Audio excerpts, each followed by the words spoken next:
유아체육론의 두 번째 강의입니다. 첫 번째 강의 길이를 보니까 1시간 반 정도가 나왔더라고요. 굉장히 많은 강의의 내용이 있었습니다만, 그렇지만 실제로 시험 문제에 출제가 되는 건 2강과 3강이다. 이렇게 생각을 하시는 게 맞을 것 같아요. 그럼 1강은 왜 공부한 거냐면, 유아들이라는 사람들이 가지고 있는 그런 인간이 가지고 있는 특징들, 그리고 발달의 단계에 민감기가 있더라. 어떤 시기에는 반사 운동들이 발달하고 나타나고 어떨 때는 또 어떤 동작들이 나타나더라. 뭐 이런 특징을 이해하는 거예요. 그리고 2강에서는 이제 어떤 내용을 공부하냐면, 그러면 그런 유아들을 지도할 때 어떻게 프로그램을 구성할 것인가, 얘네들한테 민감기라는 것이 있으니까 그 민감기에 맞게 어떻게 프로그램을 제공할 것인가, 뭐 그런 내용이고요. 시험 문제는 여기서부터 집중적으로 나온다고 생각을 하시면 되고요. 여긴 제가 설명을 드릴 내용은 그렇게 많진 않아요. 여러분들이 암기를 하실 내용이 많은 거죠. 그래서 2강하고 3강하고 다 강의하는데 아마 1시간이 안 걸릴 것 같습니다. 그리고 이 강의의 목표는 유아체육론을 아주 정밀하고 섬세하게 설명드린다가 아니라 스포츠 지도사가 되시는데 우선은 필기를 합격하자는 거예요. 그래서 한 75점에서 80점 정도의 점수로 합격을 합시다라는 목적이고, 저희 교재의 구성도 그렇습니다. 유아체육론을 실제로 공부하면 아마 한 2년 혹은 3년 정도의 교육과정을 공부를 해야 될 거예요. 그러겠죠? 그렇지만 그런 내용을 다 공부하자면 너무 많으니까 그걸 저희가 요만큼을 압축해 놓은 거잖아요. 자, 그 정도만 공부하시자. 그리고 이제 더 전문적인 유아체육 지도자가 되시기 위해서는 나중에 좀 더 학문적인 공부를 하시면 되죠. 뭐 세미나 같은 걸 들으셔도 되고요. 자, 그러면 이제 강의를 시작을 해보겠습니다. 유아기 운동발달 프로그램의 구성이래요. 유아기들은 운동의 발달에 민감기가 있고, 그러니까 각각의 민감기에 맞는 프로그램을 잘 구성하고 제공합시다 라는 내용입니다. 그럼 이제 유아기의 운동 발달 프로그램의 가장 기본적인 원리는 뭐냐라는 건데, 여기에는 외울 필요는 없지만 그래도 뭐 약간 불안하시다 그러면 몇 개 안 되니까 외우시면 돼요. 첫 번째, 적합하라. 그러면 무엇에 적합하면 되겠습니까? 유아기들은 발달에 민감기가 있다니까요. 그러면 그 민감한 시기에 적합한 운동 프로그램을 제공합시다 면 되잖아. 그죠? 그래서 유아 운동 발달을 위한 민감기에 적합한 활동을 고려합시다. 그리고 이 유아기에는요, 아이들이 거의 일정하게 일반적인 발달의 과정을 보여주지만 개인차가 좀 심하게 나타나요. 남녀의 차이는 그렇게 크진 않고요. 근데 각각 개인차가 많아요. 저희 아이 같은 경우에, 저희 아들 같은 경우에는 운동 발달이 굉장히 늦었어요. 그래서 진짜 걱정을 많이 했죠. 저희 딸 같은 경우에는 사회성 발달이 늦어서 걱정을 많이 했고요. 얘가 자폐는 아니야 막 이럴 정도였고요. 아들 같은 이 녀석은 운동 발달이 느려서 이건 어떡하지 막 이랬었어요. 지금은 멀쩡합니다, 둘 다. 그러니까 개인차가 심하다는 거, 그거 이해하시면 될 것 같아요. 자, 그러면 이제 각각 유아들의 발달 상태라든가 움직임 활동에 대한 경험, 기술 수준, 체력, 연령을 고려하고, 그래서 이제 적합한 운동 프로그램을 만들어 제공합시다 라는 거고, 민감기는 앞에서 한번 나왔었습니다. 다시 한번 받으시면 될 것 같아요. 그 다음에 이제 방향성의 원리라고 하는데, 이 방향이라는 건 성장의 방향을 고려를 하면 될 것 같아요. 아이들이 처음에 보면요, 중심에서 가장자리로, 그리고 대근에서 소근으로 발달한다라는 방향성을 가진다고 했죠. 그죠? 그리고 이제 두미의 법칙이라고 하는데, 머리부터 발달하고, 그리고 다른 하지들이 발달하고, 뭐 이럽니다. 자, 그래서 그런 방향을 고려를 해서 운동 프로그램을 만들자라는 거죠. 자, 성장과 발달은 일련의 방향성을 가진다라고 기억을 하시고요. 왜냐하면 시험 문제에 선택지로 괜히 나올 수는 있습니다. 발달의 방향성이 있다. 그러니까 그런 발달의 방향성을 고려해서 위에서, 머리에서 아래쪽으로, 중심에서, 대근에서 소근 쪽으로 발달시켜라 라는 겁니다. 발달의 주요 법칙에 두미의 법칙이라는 것이 있어요. 두가 머리이죠. 미는 이제 말단, 원래는 꼬리라는 뜻이지만 말단, 손가락, 발가락 이런 끝부분이라고 생각을 하시면 될 것 같고, 이렇게 발달의 방향성이 머리에서 발가락으로 발달한다 라는 원리, 그리고 중심에서 말초의 원리라는 것도 있어요. 중심에서 말초로, 대근에서 소근으로 이렇게 발달하더라. 그 다음에 이제 특이성인데, 이 유아기엔 개인의 차이가 크게 나타난다라고요. 성인들 같은 경우에도 개인의 차이는 나타났지만 운동의 발달, 운동 능력의 발달이요. 신체적 능력의 발달에서는 거의 유사하잖아요. 운동 기술의 발달에서 차이가 있는 거지. 근데 유소년 같은 경우에는 그 개인 차이가 유전이라든가 환경의 요인으로 크게 나타나더라라는 겁니다. 저희 아이 같은 경우에는 제가 이제 운동을 좋아하니까 운동을 썩 잘하진 않지만 못한다 소리는 안 듣는 그런 사람이지만, 제가 그런 유전자를 물려줬음에도 불구하고 환경 요인 때문에 운동 발달이 늦었던 것 같아요. 제가 저희 아이를 키울 때 한참 학원 강사로 바빴던 때고, 그러다 보니까 애랑 많이 못 놀아줬어요. 다른 아빠들은 이제 공놀이도 같이 해주고 뭐 이랬는데, 제가 그걸 못하는 바람에 얘가 방에서만 뒹굴뒹굴 구른 거죠. 그래서 지금도 운동 발달이 아주 잘 이루어졌다라고 볼 수는 없지만 어린아이 때는 더 심했거든요. 자, 개인차가 존재한다라는 거죠. 그래서 바로 그런 개인 차이를 반드시 고려하자라는 겁니다. 저희 아이가 어릴 때 이제 어린이집, 그리고 유치원, 그 다음에 이제 초등학교를 다니면서는 태권도 도장 뭐 이런 데를 다 남들 다니는 건 다 보냈는데, 항상 좀 따라가기 허덕허덕한 그런 상태였고요. 그것 때문에 애가 자존감도 좀 많이 다친 것 같더라고요. 그래서 그런 운동 발달 프로그램 때 개인차를 고려해 주었으면 좋겠다라는 생각을 하기도 했었습니다. 그 다음에 이제 안전. 얘네들이 아직 그 이성적 능력이 크게 발달한 건 아니고, 그리고 신체의 협응이라든가 민첩이라든가 안정성이라는 것들이 많이 발달하진 않았잖아요. 그러다 보니 더 안전에 신경을 쓰는 그런 환경을 만들어 줍시다라는 거죠. 그죠? 그리고 애들은요, 자신의 신체 능력을 과대평가합니다. 이게 무슨 말이냐면 높은 데서 막 뜁니다. 그리고 이게 분명히 지가 뛰어넘을 수 있는 턱이 아닌데 뛰어넘겠다고 그러다가 엎어지죠. 그리고 얘네들이 머리가 크니까 넘어지면 꼭 머리부터 꼭 박더라고요. 자, 그래서 이제 자신의 능력을 과대평가하니까 그 점을 고려하라. 그래서 안전한 시설을 만들자, 안전한 환경을 만들자라는 거죠. 그 다음에 이제 연계. 민감기가 이렇게 그 순서를 가지잖아요. 운동 발달의 순서도 있고, 그러니까 우리의 운동 발달 프로그램도 그 점을 고려해서 기초부터 높은 단계까지 잘 조직하자라는 겁니다.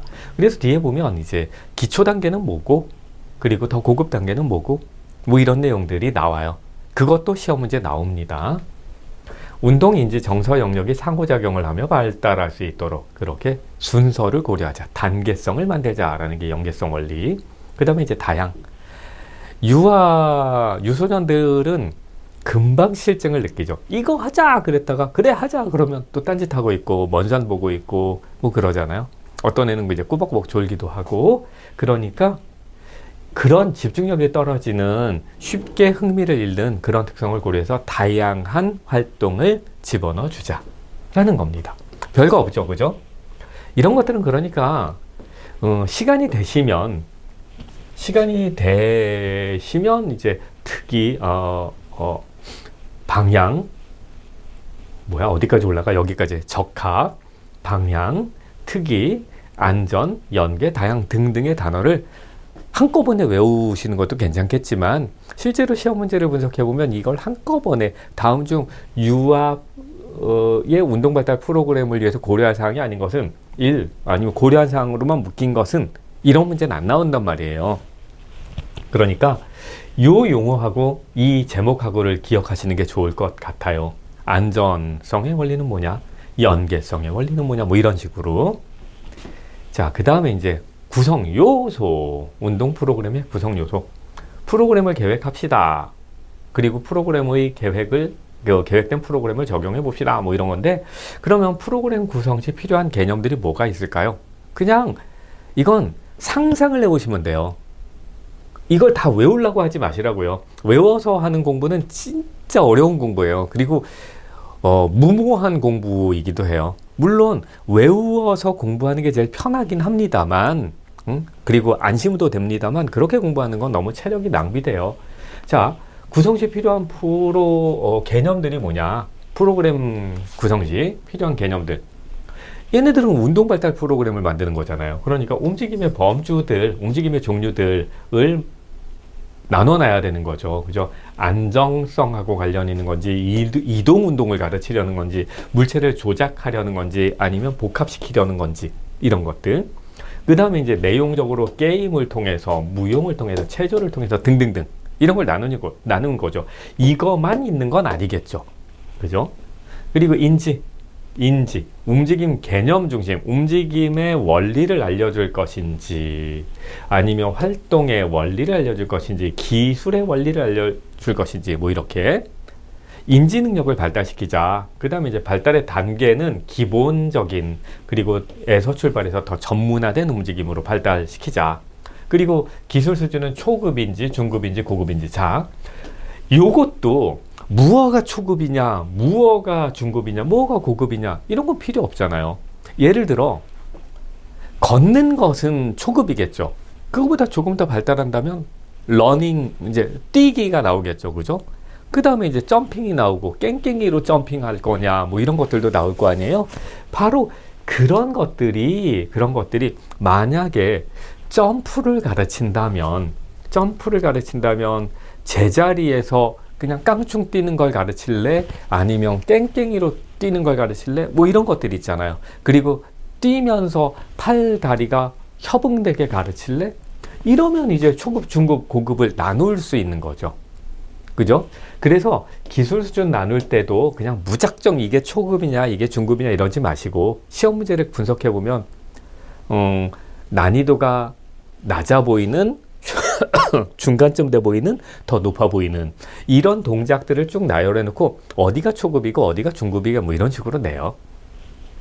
그 다음에 이제 체력 요소, 건강 관련한 체력, 수행 관련한 체력. 자, 건강 관련한 체력이라는 것은 뭐냐면 이제 기본적으로 힘 자체를 키우거나 아니면 외부의 스트레스로부터 오는 스트레서를 길러주는, 방어력을 길러주는 그런 체력이 있고, 그리고 어떤 정확한 운동 동작을 수행해내기 위한 체력이 있어요. 무엇을 길러줄 것인가, 뭐 이런 것들을 고려해서 프로그램을 짤 수 있겠죠. 그죠? 그리고 이제 교수 방법에는 직접 가르칠래, 아니면 간접적으로 가르칠래. 직접 가르칠래는 교사가 직접, 간접적으로는 뭐 여러 가지 매체를 이용하는 방법이 있겠죠. 그리고 동시에 그런 것들을 다 활용할 수도 있겠죠. 뭐. 그 다음에 이제 기본 모형이라는 게 있어요. 자, 이 표는 유아체육 프로그램에서 다룰 내용과 다룰 단계들을 표로 그냥 보여드린 거예요. 별거 아니에요. 보면 발달의 단계는 반사 움직임 단계가 있잖아요. 유아 초기에는 반사적 움직임이 나타난다고 하잖아요. 그러면 이제 그런 단계이냐, 아니면 기초적인 움직임, 기기라든가 이런 게 가능하냐, 기본 움직임이 가능하냐, 걷기 같은 거 되냐, 그리고 스포츠 기술, 뭐 던지기 같은 거 가능하냐, 이런 단계를 고려하자는 거고, 움직임은 안정적인, 그래서 균형을 잡는다든가 이런 움직임이냐, 움직임 이제 공간을 이동하는 거냐, 아니면 물체를 조작하는 것, 뭐 던지거나 아니면 잡거나 뭐 이러는 거, 그런 거냐, 뭐 이런 거죠. 그 다음에 이제 프로그램의 내용상 뭐 이렇게 구성할 수 있다는 거고요. 그리고 기술 수준으로는 초보냐, 중급이냐, 고급이냐, 뭐 이렇게. 그리고 교수 방법으로는 직접 가르칠래, 아니면 매체를 활용할래, 아니면 혼합할래, 뭐 이런 걸 고려하자는 거죠. 자, 그러면 이제 유아 운동 프로그램 시 구성할 때 고려할 내용. 그러면 초기 아동기, 완전 유아기예요. 유아기 막 정말 애들은 이쁜데 겁이 나서 막 못 만질 때 있잖아요. 그런데 얘들 호기심도 많고 아직 소근은 발달하지 않아서 조작 능력은 되게 서툴고, 이런 아이들이 왔다 칩시다. 응?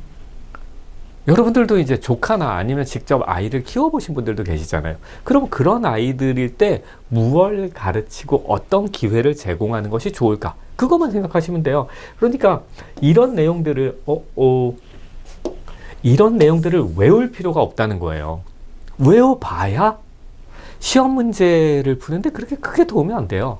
도움이 되긴 하겠지만 뭐 굉장히 뭐 좋은 성과가 나타나진 않는다는 거예요. 상식으로 다 되는 거는. 자, 초기 아동기의 애기, 우리가 애기라고 부를 만한 대근 운동이에요. 왜냐면 얘네는 이제 반사 움직임 단계를 보여주고 있는 데고, 대근이 발달하는 데고, 아직 소근이라든가 뭐 이런 거 물체 조작 능력은 발달하지 않은 거잖아요. 그러니까 대근 운동이 가능한 놀이의 기회를 충분히 제공하라. 그리고 이제 움직임이 뭐냐, 자신의 움직임이 뭐냐, 그리고 문제 해결, 이런 문제를 어떻게 이럴 때는 어떤 움직임으로 문제를 해결할래, 뭐 이런 것, 그런 걸 제공하고, 그리고 긍정적 강화를 하자. 어이구 잘한다 칭찬 많이 해주자는 거죠. 뭐 이동, 조작, 안정과 같은 기본적인 능력을 발달시키자. 이때 남아 여아 분리시킬 필요 없다는 거예요. 남자의 여자의 사이에 신체적인 특성들이 그렇게 크게 나타나지 않아요. 신체 능력에서. 그리고 또 하나는 이제 서구권에서는 이때부터 여하, 남아, 남자, 여자 이렇게 구분해서 가르치면 성 역할, 그리고 성 개념이 고착화돼 버린다. 뭐 이런 이론도 있어서, 그래서 남아와 여아를 분리시켜서 가르치지 말자. 이렇게 교육학에서 다루고 있어요. 그리고 또 어떤 경우에는 그 남자 옷, 여자 옷도 구분해서 입히지 말자는 얘기들도 있을 정도예요. 자, 남아와 여아를 분리시키지 말자. 그리고 유아들의 성숙 수준을 고려하자. 얘네들 개인 차이 있다니까요. 성숙의 개인 차이가 크게 나타나는 시기이기 때문에 성숙의 수준 고려하고 유아들의 개인 차이를 고려하자. 그리고 다양한 감각을 제공하자라는 겁니다. 그 다음에 이제 후기 아동기가 됐어요. 후기 아동기. 얘네들 이제 좀 컸어요. 크면 그냥 싫어 안 해 정도가 아니라 싫다고 이런 말을 하기 시작하는 때겠죠. 그때는 이제 움직임이 더 정교해지는 때겠죠. 움직임이 더 정교해져서 기본 움직임 능력을 더 정교하게 발달시킬 수 있는 그런 프로그램을 제공하면 될 것 같습니다. 그때도 역시 마찬가지로 긍정적인 강화, 잘한다 해주자는 거고, 협응, 신체의 협응성을 발달시킬 수 있는 리듬 활동들, 춤 같은 것들 이때 많이 제공하죠. 아이들 키우다 보면 진짜 이상하지 않아요? 그 TV 프로그램을 틀어주잖아요.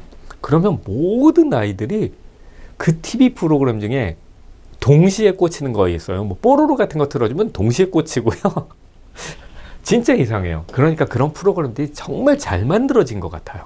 그런 프로그램들이. 그래서 그런 프로그램을 보면서 무용도 배우고 동작도 배우고 말도 배우고 그러는 거죠. 자, 활동 속에서 비판적인 사고력을 향상시키자. 그래서 이제 TV 프로그램들에서도 이런 것들을 제공하잖아요. 막 친구들끼리 싸우고 토닥토닥하고 서로 뺏고 할 때 이게 왜 하면 안 되는 건지, 이런 것들을 아이들 눈높이에 맞게 이렇게 구성을 해놨죠. 프로그램들을 보면. 그 다음에 노래를 통해서 페어플레이를 같은 긍정적인 가치관이 습득될 수 있도록 유도하자. 뭐 이런 내용이 있네요. 자, 여기에 이제 조금 외우실 게 있습니다. 유아체육 프로그램의 구성 요소라고 했고, 기본 운동 발달 프로그램이에요. 기본적인 운동 발달 프로그램. 그래서 안정성과 관련한 건지, 여기서 뭘 외우시냐면, 이런 기술들이 안정성하고 관련된 거야, 이동 운동하고 관련된 거야. 그리고 이런 것들은 이동하고 관련된 거야, 안정하고 관련된 거야, 조작하고 관련된 거야. 이걸 구분해서 외우시면 돼요. 구분해서. 그렇게 시험 문제 나오니까. 자, 안정이라는 건 그냥 신체의 균형감을 강화시킨다, 균형 감각을 길러준다라고 생각을 하시면 될 것 같아요. 그래서 축을 이용한다 라고 하는데, 이건 생리학에서 그리고 역학에서 인체 축이라는 개념을 사용합니다. 그래서 운동역학 공부하신 분들은 이제 축의 개념을 알고 계실 텐데, 축이라는 건 아주 단순해요. 인체가 이렇게 있다고 치죠. 이렇게 있다고 칠 때 꼬치로 그 인체를 꿰는 거예요. 그래서 꼬치로 인체의 중심부를 뚫고 전면에서 뚫고 뒤로 나와서 그러면 이제 이걸 전후축이라고 하는데, 그럼 전후축이 깨져 있는 이 인체가 그 축을 중심으로 운동하면 어떻게 운동되냐면 이런 식으로 운동되게 되겠죠. 그죠? 축을 돌리면 인체가 돌겠죠? 그러면 이런 동작이 전후축에서 발생하는 운동 동작이다 라고 봅니다. 그러면 이번엔 왼쪽에서 오른쪽으로 혹은 오른쪽에서 왼쪽으로 꼬치를 깬다고 치죠. 그러면 이건 이제 좌우축이라고 해요. 그러면 이 축을 돌리면 어떻게 돼요? 이런 동작들이 나타나겠죠? 그러면 이런 동작들을 좌우축에서 발생하는 동작이다 이렇게 합니다. 그 다음에 이제 상하축은 뭔지 아시겠죠? 이제 상하축을 깼어요, 꼬치로. 그 다음에 이 축을 돌리면 이렇게 돌겠죠? 그러면 이제 이런 동작들, 회전 동작들은 상하축에서 일어난다 뭐 이렇게 얘기를 하는데, 그러면 축을 이용한 기술이 뭐겠어요? 지금 그 개념만 머릿속에 있으면 되는 거예요.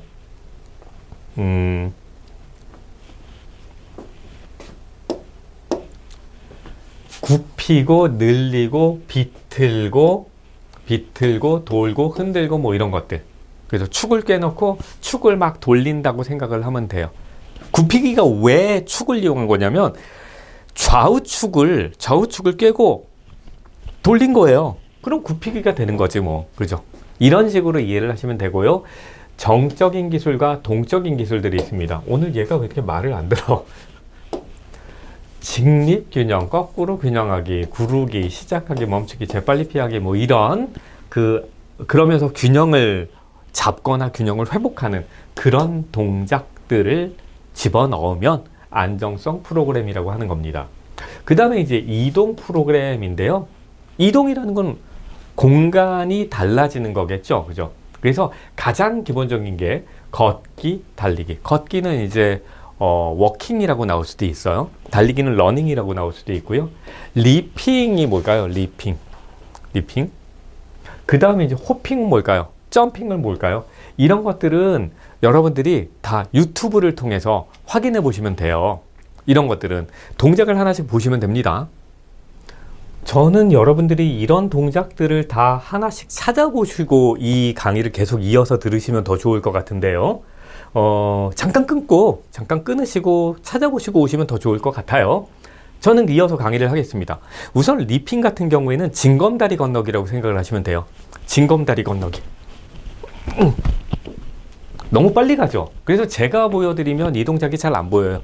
징검다리가 있다고 가정하고 우측 이렇게 건너가는 동작을 연습시키면 그걸 리핑이라고 해요. 그 다음에 이제 호핑은 뭘까요? 그럼 호핑은 깽깽이로 뛰기. 깽깽깽깽깽 이렇게. 점핑은 뭔지 알죠? 점핑 이렇게 되는 거. 그 다음에 이제 기어오르기. 복합기술은 기어오르기. 그 다음에 갤로핑이라는 것이 있어요. 갤로핑이 어린아이들은 이상해요. 하는 동작들이 거의 유사해요. 말 타는 것처럼 떠그덕 이러면서 뛰는 애들 있거든요.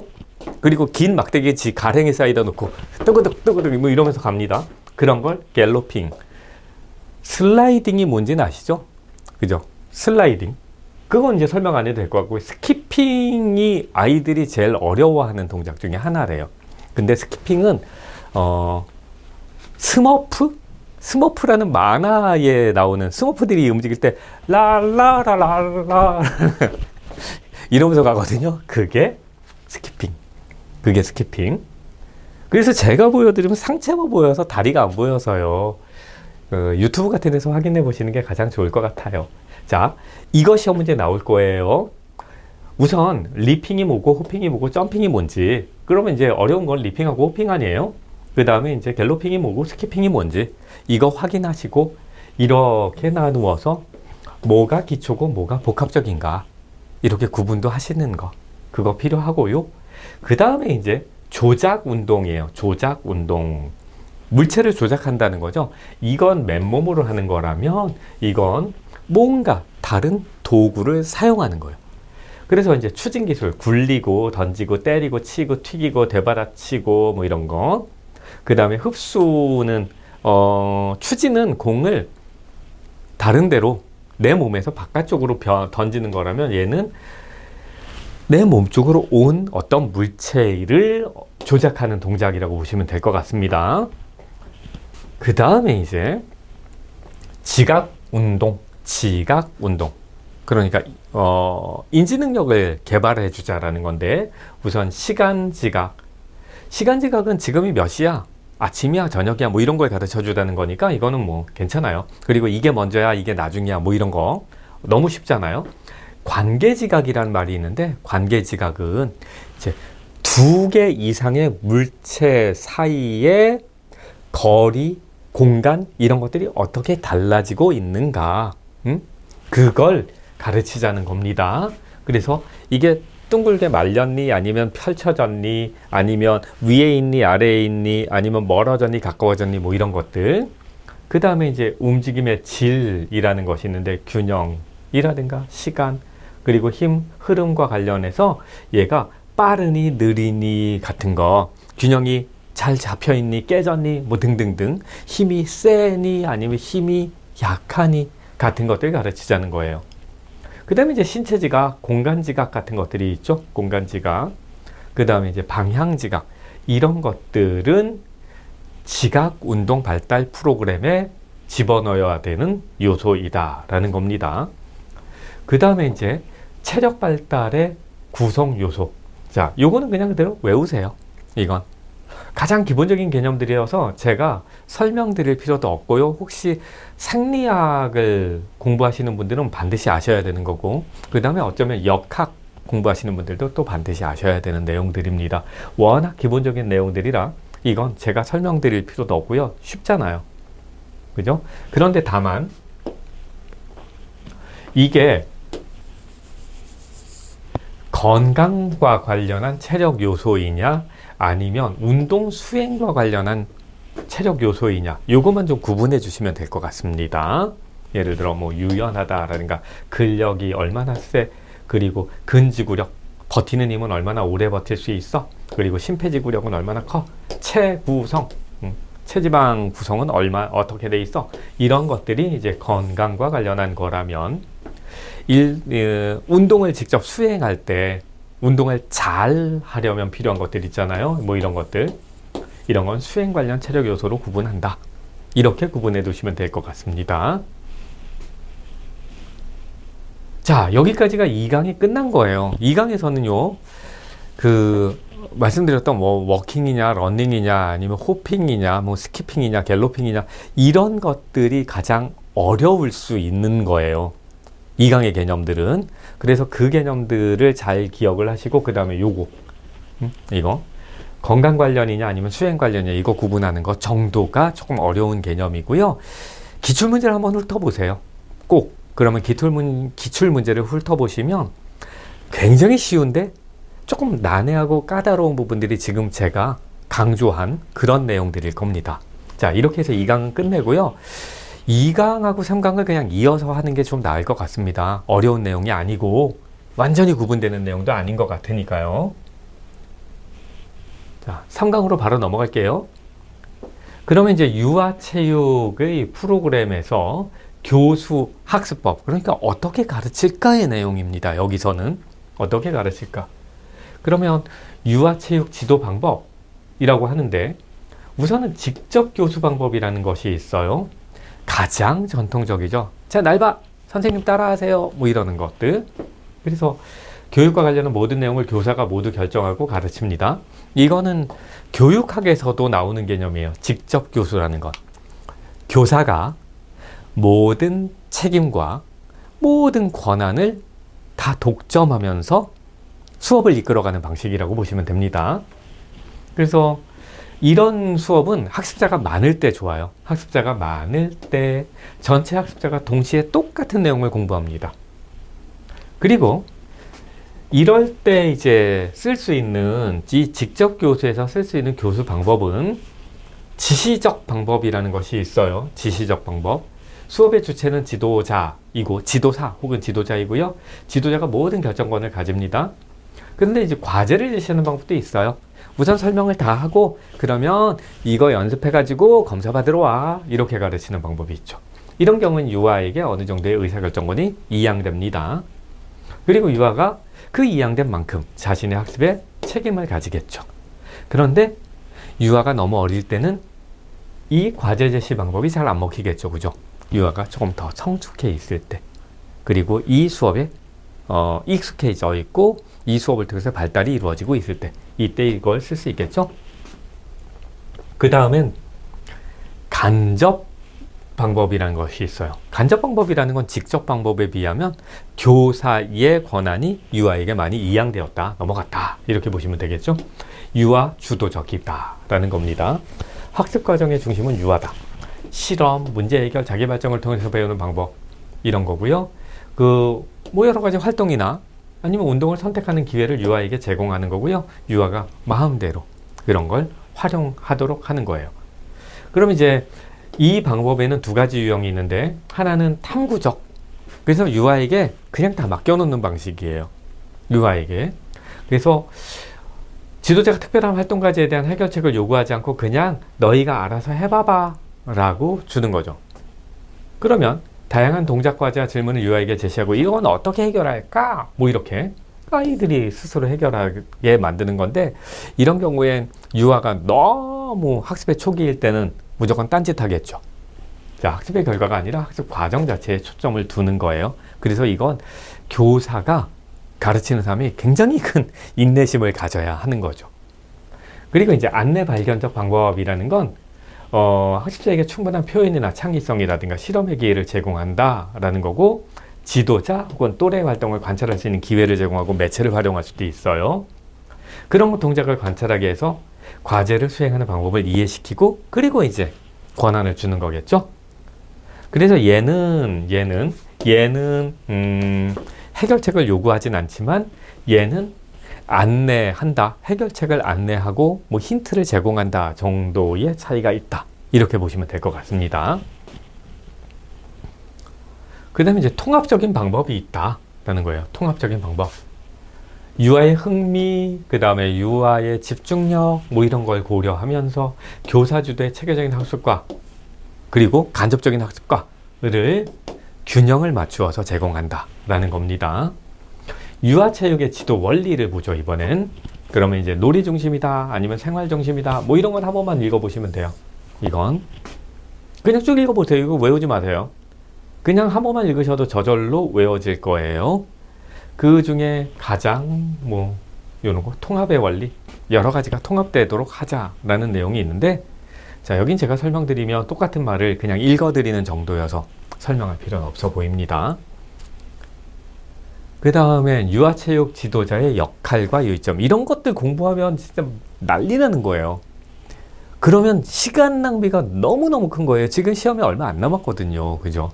그런데 이걸 외울 필요 없어요. 자, 유아체육 지도자의 역할, 교수, 가르치는 사람, 그리고 촉진, 발달을 촉진하는 사람, 관찰, 얘가 지금 어느 단계일까, 그리고 안전한가, 잘 발달하고 있는가 관찰해주는. 그 다음에 이제 해석, 유아의 상태, 발달의 상태, 발달의 단계, 이런 걸 잘 해석하는 사람, 그리고 의사결정자, 의사결정을 해야 지금 이 아이에게는 이런 프로그램이 필요해 라는 결정을 내리고 그걸 제공할 거 아니에요. 그죠? 그런데 다음 중 유아체육 지도자의 역할이 아닌 것, 이런 문제가 나올까? 안 나온단 말이에요. 그러니까 이런 건 그냥 한 번만 읽고 넘어가면 돼요.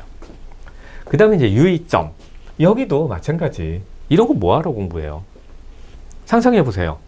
아기가 보통 한 3살에서 5살, 어떤 경우에는 이제 5살에서 한 6살 정도의 아이가 우리가 운영하는 체육 프로그램에 참여를 했어요. 우리가 운영하는 시설에 왔어요.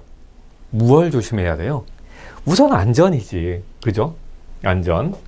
그 다음엔 애들이 우왕좌왕하면 저도 정신없으니까 애들이 정확하게 공간이라든가 장비라든가 같은 것들이 어디에 있는지를 확인시키도록 표지를 막 달면 되는 거 아니에요? 그죠? 그 다음에 이제 규칙 만들어주는 거. 그 다음엔 얘들이 아직 세상에 n분의 1이라는 걸 모르는 아이들이잖아요. 이제 그런 개념이 생기기 시작한 아이들이잖아요. 천상천하의 유아 독전인 놈들이지. 다 집에서 오냐오냐 하던 놈들. 그래서 떼쓰면 바로바로 들어주고, 특히나 외할머니하고 관계가 좋았던 놈들이 더 많이 그러죠. 그러니까 이제 얘네들이 이게 내 공간이냐 아니면 함께 쓰는 공간이냐에 대한 개념이 없어요. 그러니까 세상이 n분의 1이야. 여기 네 거 아니야. 라는 걸 가르쳐 주자. 그리고 무조건 지시적으로, 직접적으로 가르치는 것이 아니라 능동적이고 창의적인 기회를 주자. 그리고 개별화된, 개인 차이가 크니까 개별화된 기회를 주자. 뭐 등등등등등등. 그죠? 그러니까 이런 거 한 번만 쭉 읽어보시면 돼요. 시험 문제를 한번 보세요. 시험 문제에 이런 것들이 어떻게 나오는지. 이런 문장으로 똑같이 안 나온단 말입니다. 그런 것들이 조금씩 변형돼서 나올 뿐이고 그게 상식으로 다 풀립니다. 그 다음엔 유아체육 지도자는 어떤 특성을 가져야 될까? 그리고 어떤 자세를 가져야 될까? 우선은 인내심. 정말 인내심. 그리고 이제 유아와 함께 지시만 하고 구경하는 게 아니라 유아와 함께 같이 참여해서 재밌게 즐길 수 있는 마음의 자세, 이런 거 필요하겠죠. 그죠? 그리고 요때 얘들이 미친놈들처럼 질문하잖아요. 뭐예요? 왜요? 화내지 않고 설명할 수 있는 그런 인성 같은 것, 그런 것들 다 필요한 거죠. 그죠? 그래서 한 번만 읽어보시면 여기도 그냥 아주 상식이에요. 아주 상식. 아이를 키워보신 분들은 아이를 키웠던 경험, 그 다음에 이제 조카들을 보셨던 분들은 조카와 얘기할 때, 조카와 놀아줄 때 어땠었는지만 생각하시면 됩니다. 여기도 설명 안 할랍니다. 응? 자, 그럼 이제 유아 운동 발달 프로그램을 계획해 봅시다. 그러면 지금까지 했던 거의 상식에 가까운 내용들이 반영이 되면 되는 거잖아요. 보세요. 다양한 신체 활동, 감각의 경험을 제공하라. 그 다음에 신체와 주변 세계를 인식시키는 데 필요한 기초 능력을 배양할 수 있는 프로그램을 만들어주자. 이걸 왜 읽지? 설명할 게 없는 거예요. 그죠? 기본적인 운동 능력, 기초 체력을 증진시킬 수 있게 하고 안전하게, 건강하게 뭔가를 할 수 있는 기반을 마련해 주자. 그리고 이때의 체육의 활동이 이제 평생 체육의 기반이 되잖아요. 그러니까 신체 움직임, 체육은 즐거운 거야 라는 인식을 만들어 주자. 그 다음에 이제 유아체육 프로그램의 구성은 우선 이거는 똑같아요. 이게 유아체육이다, 아니면 생활일 대상이다, 아니면 노인 대상이다, 장애인 대상이다, 상관없이 똑같아요. 우선 자료를 수집해야죠. 자료를. 여기서 자료라는 건 뭐 이런 거예요. 내가 동원할 수 있는 운동시설이라든가 운동기구는 뭐가 있는가, 이런 거. 그리고 이 사람들이 운동하는 공간까지 오는데 그 교통은 어떤가, 접근성은 좋은가, 그리고 이 공간이 안전한가, 뭐 이런 것들에 대한 자료를 수집하자라는 거죠. 그 다음에 이제 적용 대상을 선정해서 무조건 다가 아니라 몇 세부터 몇 세까지인가, 이런 걸 좀 정하자는 거고, 그 다음에 프로그램을 작성하고 가르쳐보고 그리고 평가하고 피드백 하자라는 거죠. 이건 꼭 체육 프로그램뿐만 아니라 저같이 이렇게 교육시설을 운영하는 사람들도 역시 마찬가지죠. 똑같습니다. 이건. 그 다음에 유아체육 프로그램의 평가. 이걸 왜 하는가? 그러면 수업을 개선하자는 거예요. 평가에서 그래서 수업의 질을 높이자. 그 다음에 유아의 발달과 변화, 그리고 그 문제의식을 가지는데 이게 중요한 역할을 하더라. 그러니까 유아체육 프로그램은 시행하고 반드시 평가하고 피드백의 과정을 거쳐라 라는 겁니다. 그 다음엔 평가할 때 주의사항. 어차피 유아들이 커서 학교를 가죠. 그리고 학교에 다니고 있는 아이들이 유소년 체육 프로그램에 참여할 수도 있잖아요. 그러면 어차피 학교에서 가르치는 그 체육 프로그램이라는 것이 있는데 그것과 완전히 구분돼서 분리되어서 별개의 프로그램을 운영하는 것보다는 연계성을 강화하는 것이 얘들의 신체의 발달 그리고 운동 능력의 발달에 도움이 될 거 아닙니까? 그래서 교과 목표에 따른 학습이 실현되고 있는지 평가하자. 그 다음에 이제 평가를 할 때 다음에 가르칠, 다음에 학습시킬 내용하고 관련성이 있는가? 다음에 가르칠 그 프로그램과 관련성이 있고 그 프로그램을 위한 자료가 충분히 되는가, 축적될 수 있는가, 뭐 이런 걸 고려하자는 거죠. 그 다음에 이제 개인의 연령, 참여하는 아이의 연령, 그 다음에 이제 능력에 적합한 프로그램이었을까? 그리고 자, 그 유아의 특성에 맞춰서 다양한 흥미있는 그런 내용이었을까? 뭐 등등등을 고려해 보자 라는 겁니다. 자, 그 다음에 이제 유아 운동 프로그램의 유의 사항인데요. 이것도 한 번만 그냥 읽어보시면 돼요. 한 번만 읽어보시면 됩니다. 이거 제가 설명드릴 내용이 없는 게 설명해봐야 똑같은 내용을 한번 읽는 거에 불과해요. 그러니까 여러분들이 그냥 한번 쭉 읽어보시면 아, 그렇구나, 그렇지 뭐 하실 거예요. 대충 한번 보세요. 뭐 일상생활과 밀접한 관련을 가진 활동들이면 더 좋다는 거, 유아의 체육 능력 발달을 위한 기초 운동 기술이 먼저 가르쳐져야 된다는 거. 고급 기술 말고. 그 다음에 이제 체육 활동에서 두세 가지 새로운 활동들이 제시돼야 돼요. 왜? 얘네들이 집중력이 짧고 그 다음에 금방 지루해지거든. 그 다음에 이제 앞에서 제공했던 체육 프로그램하고 연계성이 있어서 그 발달의 단계가 연속적으로 이루어지도록 유도하자는 거. 뭐 이런 내용들이 있잖아요. 그죠? 눈으로 이제 보이시죠? 자, 그래서 이것들도 막 달달달 외울 필요가 없어요. 그래서 제가 유소년 체육론 같은 이런 강의를 유료로 제공해? 그건 좀 별론데? 라고 생각을 하는 겁니다. 그래서 무료로 만들어 드리는 거예요. 자, 이제 유의점.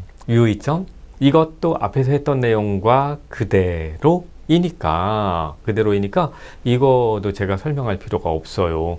보세요. 내용을 어떻게 구성해야 되겠어요? 내용은 안전하게, 그 다음에 다양하게, 흥미롭게겠지. 일관성 있는 이잖아요. 발달의 연속성이라는 걸 고려해서 일관성이 있게, 그 다음에 연령을 고려해서 아이들의 나이가 그 민감기라는 게 있다고 했잖아요. 그 민감기에 맞는 그런 프로그램이 제공돼야지.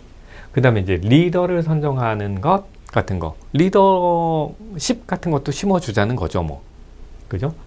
근데 이제 리더를 한 명을 만들어서 계속 걔만 리더를 만드는 것보다는 리더를 좀 바꿔주는 것, 이런 것도 필요할 거고요. 그 다음에 이제 가정과 부모의 특성을 고려하자. 근데 부모의 특성이 되게 저는 중요한 것 같아요. 왜냐면 부모가 아이를 지나치게 오냐 해서 우리 아이가 뭐 마치 특권을 가진 것처럼 그렇게 그 지도가 되기를 원하는, 그렇게 대접받기를 원하는 부모도 있을 테지만 아이의 사회성에 더 초점을 두는 그런 부모도 있을 것 같고, 아이의 운동 능력에 초점을 두는 부모도 있을 거 아니에요. 그러면 이제 그런 부모들하고의 그 상담도 되게 중요할 것 같아요. 첫 번째는 그 필요 없는 불필요한 갈등을 완화하기 위해서도 필요하고요. 그 다음에 이제 더 근본적으로는 이 아이의 더 건강한 발달을 위해서도 필요할 것 같습니다. 그래서 가정과 부모를 특성을 고려해서 지속적으로 상담하고, 그리고 정보를 교류하자라는 얘기예요. 야, 했던 얘기 또 하고 했던 얘기 또 하고. 이거 보세요. 유아체육 진행의 유의점이라는 거. 자, 그러면 안전사고 조심하자. 그리고 대비책 만들자. 그 다음에 발달 수준 고려하자. 똑같은 내용이 계속 나오죠. 그죠? 그 다음에 이제 아이들이 집중력을 금방 잃고, 그리고 금방 지루함을 느끼는 아이들이니까 주의를 집중할 수 있도록 여러 가지 장치를 만들자. 그 다음엔 체육활동을 하는 가운데 자신의 느낌이나 생각을 자연스럽게 표출할 수 있도록 자발성이라는 것, 그런 것들을 도와주자. 그 다음에 체육활동 후에 운동기구나 운동도구를 정리하고 정돈한 습관을 만들어주자. 그러니까 생활습관도 바로 잡아주는 거지 뭐. 그 다음에 체육활동 후에는 손과 발을 깨끗하게 씻는 것, 이런 것도 지도하자. 그래서 건강, 위생, 이런 것들도 교육하자라는 거예요. 자, 여기까지가 이제 유아체육과 관련한 그런 수업을 할 때 주의할 사항이었다면요. 이제 마지막 단계예요. 안전하게 프로그램을 진행을 할 때 뭔가를 주의할까의 내용입니다. 그리고 여기의 내용은 그야말로 제가 할 필요는 없어요. 이건 그냥 천천히 두 번도 필요 없어요. 한 번만 읽어보시면 됩니다. 쭉 읽어보세요. 쭉. 오늘 이게 말을 되게 안 들어요. 왜 이럴까요? 자, 그냥 한 번만 쭉 읽어보시면 돼요. 쭉. 그런데 이제 여기에 조금 뭔가가 있어요. 유아를 위해서 뭔가를 할 때 운동기구를 어떻게 배치할 것인가. 병렬식 배치라고 되어 있어요. 병렬식 배치. 병렬이 뭔지는 아시죠? 직렬로 쫙 늘어났다는 건 이제 직렬로 늘어서 있다는 건 기차처럼 늘어서 있다는 거니까 내가 하고 다음 단계로 넘어가야 얘가 그걸 쓸 수 있고 얘가 해야 그 다음 아이가 쓸 수 있는 거예요. 그러면 맨 마지막에 있는 아이는 얼마나 오래 기다려야 되겠어요. 그러니까 그러지 말고 동일한 운동 프로그램을 여러 명이 한꺼번에 동시에 진행할 수 있도록 운동기구를 그렇게 나란히 놓자는 거죠. 그죠? 그럼 대기 시간 줄어나는 거고 아이들이 참여할 수 있는 시간도 느는 거고. 그죠? 그 다음에 이제 순환식 배치라는 거예요. 순환식 배치. 수업 중에 다양한 운동기구를 접할 수 있도록 이렇게 돌아가면서 운동할 수 있게 하자라는 건데, 순환식 배치를 하려면요, 이게 기차놀이 하는 것처럼 여기서 놀고 그 다음 단계로 가고 그 다음 단계로 가고 이렇게 가는 거잖아요. 이게 조로 묶어서 움직이면 좋죠. 근데 지도자의 수가 적을 때 이걸 하게 되면 아이들끼리 뭉쳐 다니면서 난리법석을 칠 가능성이 있어요. 다칠 가능성도 있고, 그죠? 그리고 그 운동기구나 운동 동작을 제대로 수행하지 않고 넘어갈 수도 있고, 그 중에 자신감 없는 애는 안 할 거야 이럴 수도 있잖아요. 그러니까 이건 좀 학습이 어느 정도 진행이 된 다음에 쓸 수 있는 방식인 것처럼 보입니다. 그 다음에 이제 교육학에서는 이런 걸 과제식 수업이라고도 합니다. 교육학에서는. 그 다음에 시각적 효과의 배치. 알록달록한 색깔로, 글씨로 표시하는 게 아니라 색깔로 알록달록 크고 작게 이렇게 표시해 주는 게 더 좋을 것 같아요. 왜냐면 얘네들은 글씨를 아직 모르니까.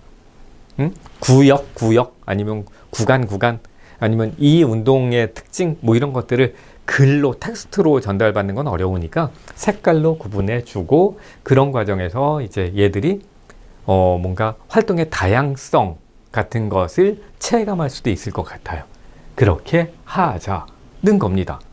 자, 이렇게 해서 유아체육론이 끝났어요. 유아체육론이 끝났는데 강의를 들으셨지만 아시겠지만 1강은 기본적인 내용이었고요. 그래서 강의의 내용이 길었습니다만 3강은 아무것도 없잖아요. 그죠? 실제로는 2강에서 조금 어려운 문제들이 나옵니다. 2강에서. 그리고 저희 교재 바깥에서 나올 가능성이 있어요. 제가 분명히 말씀드립니다. 교재 바깥에서 나올 수 있어요. 그런데 그런 문제들은 틀려도 75에서 85점 점수는 나올 겁니다. 지금 이런 정도의 내용만 공부하시면. 그리고 이렇게 합격하신 다음에 나중에 더 전문적인 내용들은 따로 공부를 하시면 좋아요. 얼마나 많은 내용들이 있겠어요. 그죠? 그래서 그런 내용을 세미나를 참여하시던가 아니면 이제 논문집 같은 거를 보시거나 아니면 서점 가서 유아체육론 같은 것 중에 좀 도톰한 책 한 권을 더 꼼꼼하게 보시면 굉장히 전문적인 지도자로 성장하실 수 있을 겁니다. 그건 나중에 하셔도 된다는 겁니다. 자, 고생하셨습니다.